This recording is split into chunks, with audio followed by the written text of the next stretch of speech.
अस्सलाम वालेकुम क्लास, कैसे हैं आप सब लोग। तो लास्ट लेक्चर सुना आप लोगों ने, आपको समझ आ गया ठीक से। हम लोगों ने वाटर पोल्यूशन कंप्लीट कर लिया था आज, और मैंने कहा था कि हम नेक्स्ट लेक्चर में स्टार्ट करेंगे नॉइज़ पोल्यूशन। तो आज में हमने पढ़ना है नॉइज़ पोल्यूशन, और एक टॉपिक जो हमारा फर्स्ट लेक्चर में एयर पोल्यूशन में से एक टॉपिक रह गया था जो मैं नहीं करवाया, मैं भूल गई, तो आज मैं उसको भी कवर करवा दूंगी, वो है डिफॉरेस्टेशन। तो पहले हम बात करते हैं नॉइज़ पोल्यूशन की। पहले हम नॉइज़ पोल्यूशन कंप्लीट करेंगे और उसके बाद मैं आपको बताऊंगी कि उसमें डिफॉरेस्टेशन क्या होती है, हम उसको कंप्लीट करेंगे, ठीक है। तो सबसे पहले मुझे बताएं नॉइज़ पोल्यूशन होता क्या है। आप लोगों ने भी पढ़ा हुआ है, इतना आपको भी आइडिया होगा, कोई ज़्यादा मुश्किल चीज़ नहीं है। लेकिन चूँकि हम बात ही पोल्यूशन की कर रहे हैं तो हम हर फैक्टर को देखेंगे कि किस किस तरह की पोल्यूशन होती है और हमारे लिए हार्मफुल भी होती है। तो नॉइज़ पोल्यूशन भी एक तरह की पोल्यूशन ही होती है, मतलब, लेकिन इसके काफ़ी इफ़ेक्ट्स भी होते हैं। जैसे अगर हम सिंपली कहें कि नॉइज़ पोल्यूशन क्या चीज़ होती है।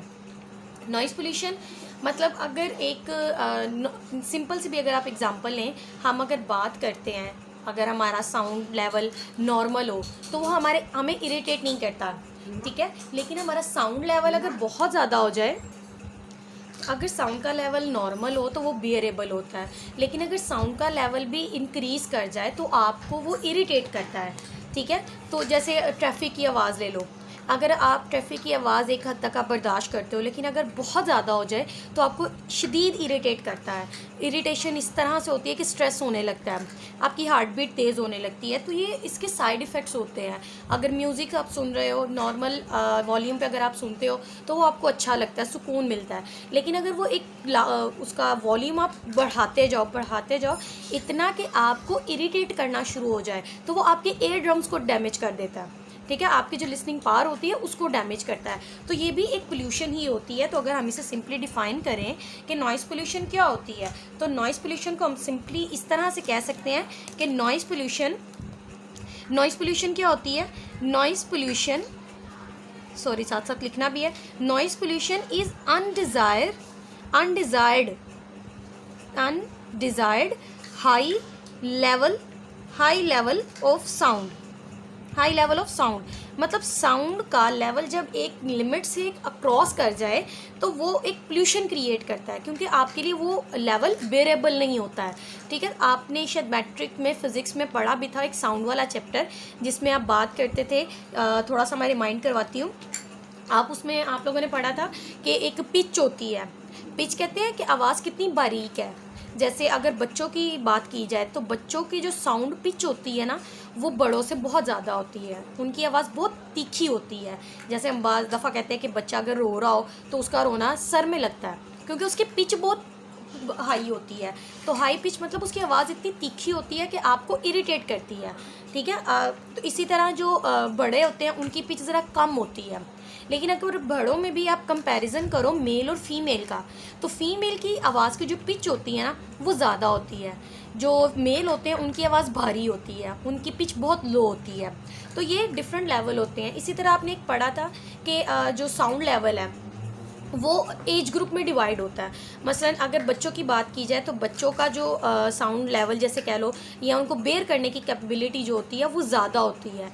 बच्चे ज़्यादा ऊंची आवाज़ बर्दाश्त कर सकते हैं, उनके जो है ना एयर ड्रम्स बर्दाश्त करते हैं।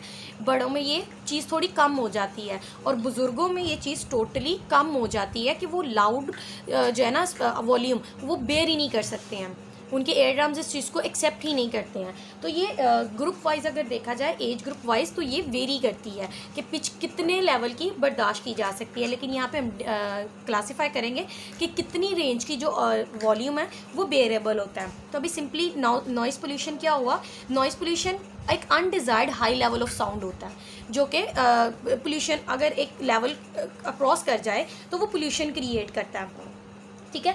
तो नॉइज़ पोल्यूशन के जो सोर्सेज होते हैं, डिफरेंट सोर्सेज भी हम इसके कह सकते हैं, ठीक है। देखने में ये मजाक ही लगता होगा कि नॉइज़ भी कोई पोल्यूशन है, लेकिन पोल्यूशन ही होती है जो हमें डिस्टर्ब करती है। नॉर्मल लाइफ को डिस्टर्ब करे वो पोल्यूशन में ही उसे किया जाता है, काउंट किया जाता है। तो अगर हम इसके सोर्सेज की बात करें तो सबसे पहला तो जो नॉइज़ पोल्यूशन होता है, जैसे मैंने पहले बात की म्यूज़िक इंस्ट्रूमेंट्स, म्यूज़िक इंस्ट्रूमेंट हम क्या करते हैं, हम अपने लिए, अपने माइंड को रिलैक्स करने के लिए म्यूज़िक सुनते हैं, ठीक है। अपने मूड पे डिपेंड करता है कि हम किस तरह का म्यूज़िक सुनना चाह रहे हैं, हम उस तरह रिलैक्स होने की कोशिश करते हैं। लेकिन आपको पता है कि जब आपका मसलन अगर कभी आपका मूड नहीं भी है, लेकिन अगर किसी दूसरे ने, साथ वाले ने या इवन नेबर्स ने अगर बहुत साउंड के साथ म्यूज़िक लगाया, तो वही म्यूज़िक जो आप अकेले में सुन रहे हो अपने मूड के मुताबिक, तो वो आपके लिए बहुत अच्छा होता है, आपको सुकून मिलता है। लेकिन अगर आपको इरिटेट करने लग जाए, जब आपका मूड भी नहीं है और एक जो है ना उसका वॉल्यूम एक लिमिट क्रॉस कर चुका हुआ है, तो वो आपको इरिटेट करता है, आपको गुस्सा आने लगता है, आपका साइकोलॉजिकल ऑर्डर इसको जो है ना बहुत ज़्यादा साइकोलॉजिकल इफ़ेक्ट्स भी इसमें, डिसऑर्डर भी आ जाते हैं कि आपकी मूड स्विंग्स चेंज होते हैं। इसी तरह आपकी माइंड स्ट्रेस जो है वो बहुत बढ़ना शुरू होता है, हार्ट बीट जो है वो इंक्रीज़ करने लगती है। तो ये म्यूज़िकल इंस्ट्रूमेंट भी एक नॉइज़ पोल्यूशन क्रिएट कर सकते हैं। इसी तरह लाउड स्पीकर्स भी इसी में आ जाते हैं, ठीक है।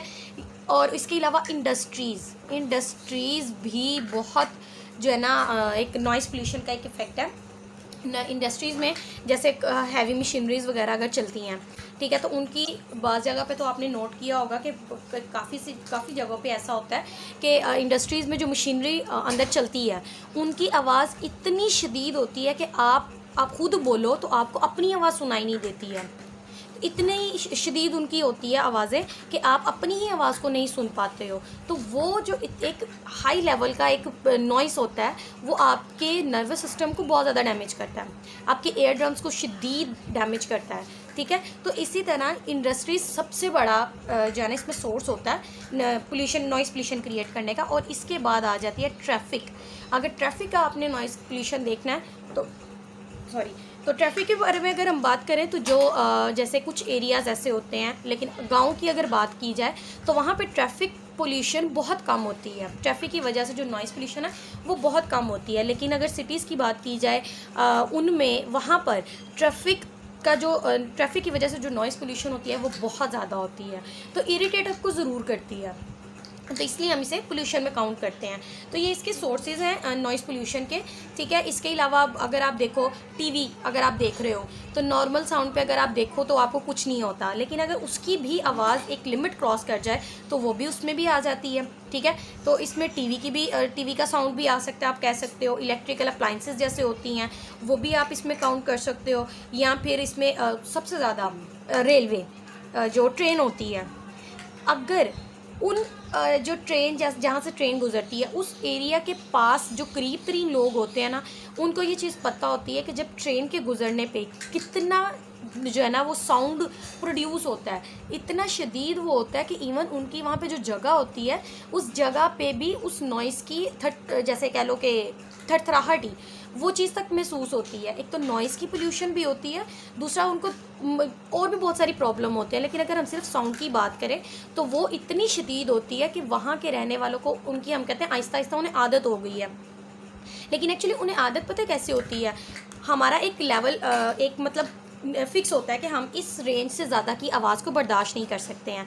लेकिन वहाँ के लोग क्या करते हैं, जब वो स्टार्टिंग पे होते हैं तो उन्हें वो चीज़ इरिटेट करती है, लेकिन आहिस्ता आहिस्ता उनके एयर ड्रम्स को, उनके नर्वस सिस्टम को इस चीज़ की आदत हो चुकी होती है कि इस लेवल तक की साउंड उन्होंने बेयर करनी ही करनी होती है। लेकिन अगर कोई अननोन पर्सन वहाँ पर जाएगा तो उसके लिए उस साउंड को बेयर करना आसान नहीं होगा, उसके लिए वो नॉइस क्रिएट करती है, उसको डिस्टर्ब करती है, उसको स्ट्रेस कॉज करना शुरू कर देती है, इसलिए हम उसे नॉइस पोल्यूशन में लेते हैं, ठीक है। तो ये सारी चीज़ें क्या होती हैं, इनमें ये सारी ऑलमोस्ट नॉइस ही जनरेट करती हैं, तो हम इसलिए इन्हें किस में लेते हैं, नॉइस पोल्यूशन में लेते हैं, ठीक है। अब नॉइस पोल्यूशन के इफ़ेक्ट्स क्या होते हैं, इसके बहुत सारे इफ़ेक्ट्स हैं, जैसे मैं काफ़ी तो मैं बोल चुकी हुई हूँ कि एक तो ये स्ट्रेस कॉज करता है, एक तो ये इसकी वजह से स्ट्रेस होने लगता है, ठीक है। हार्ट बीट बहुत तेज़ होने लगती है, हार्ट बीट को इंक्रीज़ कर देता है, स्ट्रेस बढ़ता है, ब्रीथिंग प्रॉब्लम्स होने लगती हैं, ठीक है। इसके अलावा साइकोलॉजिकल डिसऑर्डर भी होते हैं, तो ये इसके सारे ऑर्डर्स, ये सारे इसके नॉइस पोल्यूशन के इफ़ेक्ट्स होते हैं। इसके अलावा मैंने अभी आपसे बात की थी कि हमारे लिए एक रेंज होती है जो हम बेयर कर सकते हैं, और वो रेंज होती है 150 dB। dB कहते हैं डेसिबल्स को, ठीक है। ये यूनिट आपने साउंड का पढ़ा हुआ है, डीबी कहते हैं डेसिबल को। हमारे लिए ये रेंज जो है ना ये बेयरेबल होती है, हम इसको बेयर कर सकते हैं इतने लेवल तक की आवाज़, इससे नीचे तक की। लेकिन अगर या 150 या 150 को क्रॉस कर जाए तो ये आपके एयर ड्रम्स को डैमेज कर देती है, ये आपके एयर ड्रम्स इनमें डैमेज करती है, ठीक है।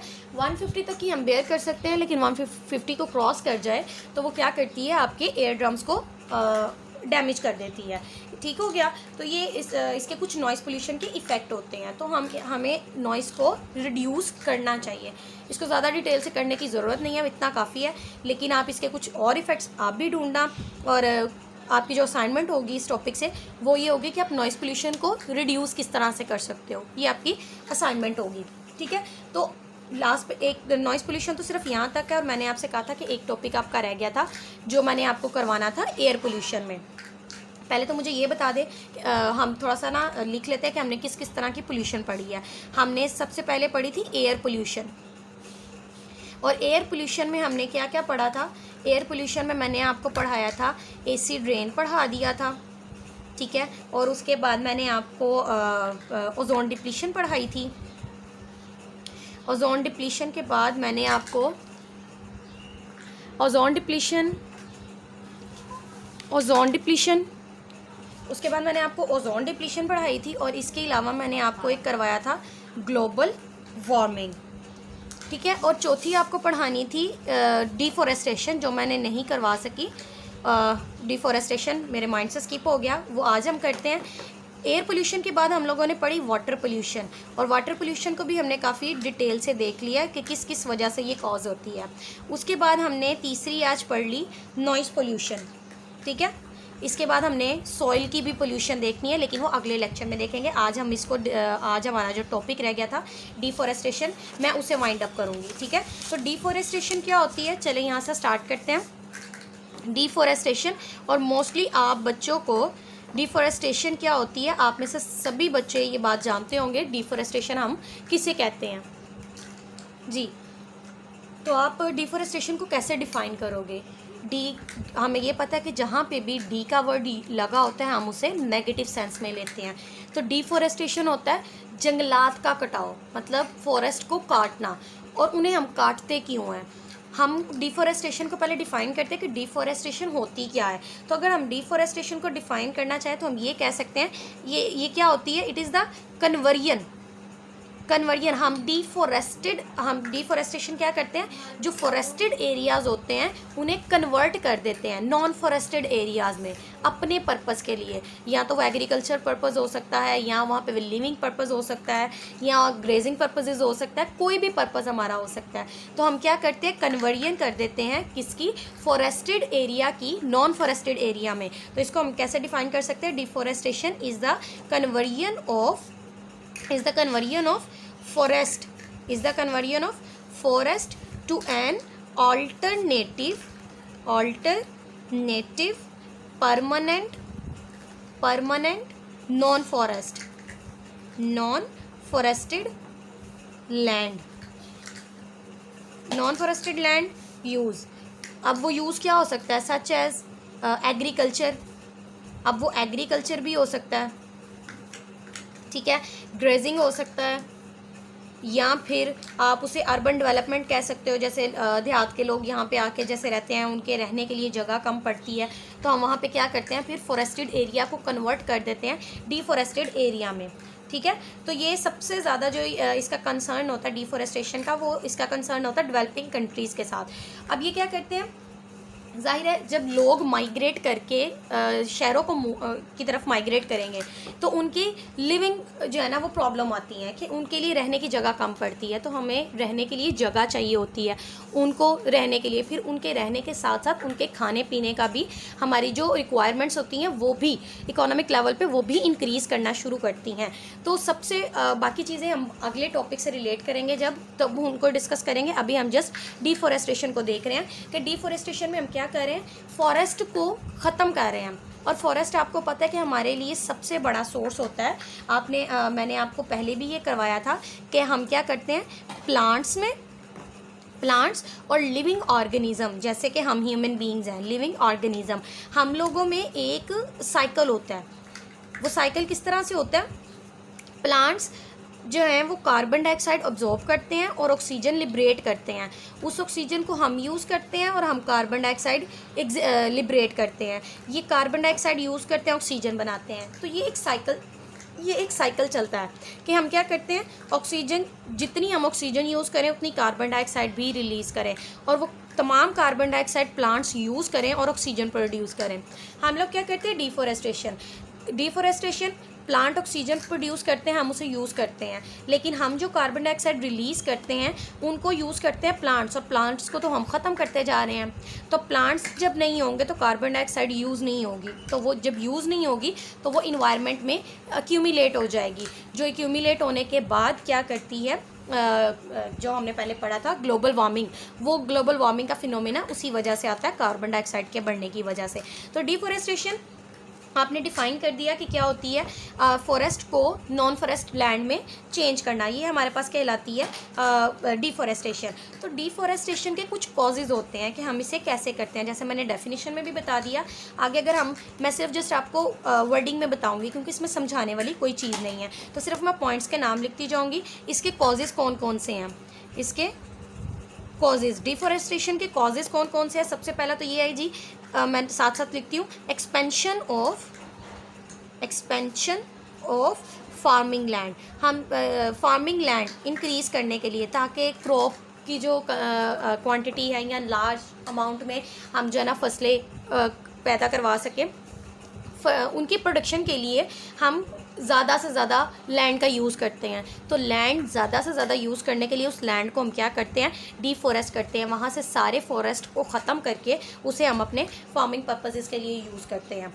ठीक है, कर हम अपने फ़ायदे के लिए रहे हैं, लेकिन मैंने पहले भी ये बात की थी, ऐसी बहुत सी एक्टिविटीज़ हैं जो हम अपने फ़ायदे के लिए करते हैं, लेकिन अल्टीमेट उसका हमें सिर्फ नुकसान होता है। जैसे रेफ्रिजरेटर हम अपने पर्पस के लिए यूज़ करते हैं, लेकिन उसका नुकसान क्या होता है, हमारे लिए ही ओजोन डिप्लीशन उसी की वजह से होती है। इसी तरह फार्मिंग लैंड के लिए हम लैंड को तो यूज़ कर लेते हैं, लेकिन अल्टीमेट उसका नुकसान क्या होता है कि डिफॉरेस्ट की वजह से कार्बन डाइऑक्साइड की कंसंट्रेशन बढ़ती जाती है और ग्लोबल वार्मिंग ज़्यादा से ज़्यादा होती जाती है। इसके अलावा हम प्लांटेशन करते हैं बहुत ज़्यादा, ठीक है, तो उसकी वजह से भी, या फिर लॉगिंग है या फ्यूल वुड है। अब मुझे आप बताओ, लॉगिंग, लकड़ी, हम फॉरेस्ट का बिल्कुल ही ख़त्म करते जा रहे हैं, लेकिन हमारा जो इस्तेमाल है, जैसे लकड़ी से हम फर्नीचर बनाते हैं, हमारे उस इस्तेमाल में कोई कमी नहीं आ रही। हमें लकड़ी उसी मिकदार में चाहिए, पेपर बनाने के लिए भी, फर्नीचर बनाने के लिए भी हमें ये सारी चीज़ें चाहिए। हमें वुड लाजमी तौर पे चाहिए। इसके अलावा हमें वुड एज अ फ्यूल भी हम यूज़ करते हैं, क्योंकि हम वुड को कोल में कन्वर्ट करते हैं, फिर कोल को एज अ फ्यूल हम यूज़ करते हैं। तो हम इन शॉर्ट हमें लकड़ी हर हाल में चाहिए, और जितनी हमारी ज़रूरत है उसी के मुताबिक चाहिए। तो जब हम दरख्त ही काट देंगे और नए हमें एफोरेस्टेशन करेंगे ही नहीं, रीफॉरेस्टेशन नहीं करेंगे, मतलब नए पौधे नहीं लगाएंगे, तो हम अपनी वुड का जो इस्तेमाल है वो कैसे अपनी उसको मेंटेन कर सकेंगे। ठीक है, तो ये भी एक नुकसान है। लॉगिंग हो गया या फिर वुड फ्यूल हो गया, लॉगिंग एंड फ्यूल वुड। उसके बाद आ जाते हैं जी ओवरग्राजिंग। उसकी वजह से भी क्या होता है कि हमें डिफॉरेस्ट करना पड़ता है। उसके बाद फॉरेस्ट फायर्स सुना ही होगा आपने, और फॉरेस्ट फायर्स में आपको पता है वो फॉरेस्ट फायर्स जो होती हैं वो एयर को भी बहुत ज़्यादा पोल्यूट करती हैं, क्योंकि वहाँ से कार्बन के ऑक्साइड्स निकलते हैं, और सबसे हार्मफुल होता है कार्बन का मोनोऑक्साइड। इसके अलावा माइनिंग की वजह से भी डिफॉरेस्टेशन बहुत ज़्यादा होती है। और दूसरा वो मैं आपको बता चुकी हूँ कि माइग्रेशन जब होती है अर्बन से रूरल एरियाज़ में, तो उस माइग्रेशन की वजह से भी होती है। और ये एयर पोल्यूशन तो सबसे ज़्यादा डिफॉरेस्टेशन की वजह से एयर बहुत ही ज़्यादा एयर पोल्यूट होती है, और वो आपको मेन रीज़न पता चल गया कि कार्बन डाइऑक्साइड के बढ़ने से ग्लोबल वार्मिंग होती है। तो ग्लोबल वार्मिंग की वजह से एयर बहुत ही ज़्यादा पोल्यूट हो जाती है। ठीक है।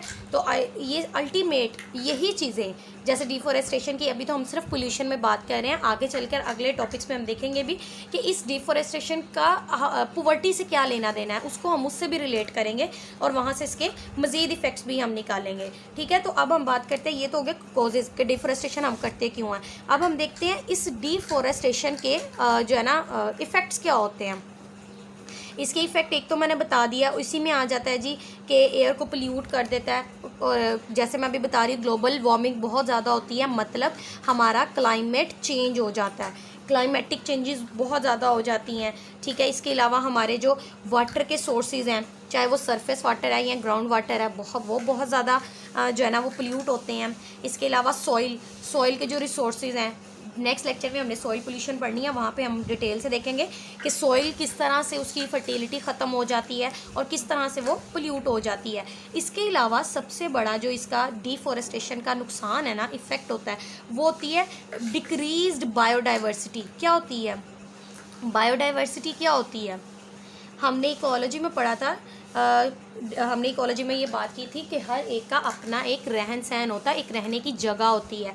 जैसे जो इक्वेटिक एनिमल्स होते हैं वो सारे क्या करते हैं, ओशंस में, लेक्स वगैरह में वहाँ पे रहते हैं, और अगर वहाँ पानी ना हो तो उनकी डेथ हो जाती है। इसी तरह बहुत सारे जो है ना वो ज़मीन पे रहते हैं, खुश्की पे रहते हैं, उनका अपना रहने की एक जगह होती है। इसी तरह बहुत से इंसेक्ट्स ऐसे होते हैं जिनका रहने की जगह जो है वो वुड होती है। तो जब हम उन्हें कर देंगे, डिफॉरेस्टेशन करवा देंगे, तो जो इंसेक्ट्स जिनकी बायोडाइवर्सिटी ही वुड में थी, वो क्या होती है, वो ख़त्म हो जाती है, उनका हैबिटेट ख़त्म हो जाता है। मतलब हैबिटेट कहते हैं रहने की जगह, उनका रहने का जो एरिया है वो ख़त्म हो जाता है, वो बहुत ज़्यादा नुकसानदेह करते हैं, ठीक है। तो बायोडाइवर्सिटी डिक्रीज़ हो जाती है, हैबिटेट उनका लॉस हो जाता है। इसके अलावा हमारे लिए इकोनॉमिक बहुत ज़्यादा लॉस होता है, ठीक है। ये तो हमने आगे पढ़ना है, उसमें इकोनॉमिक थिंकिंग में एस्पेक्ट्स में हम पढ़ेंगे।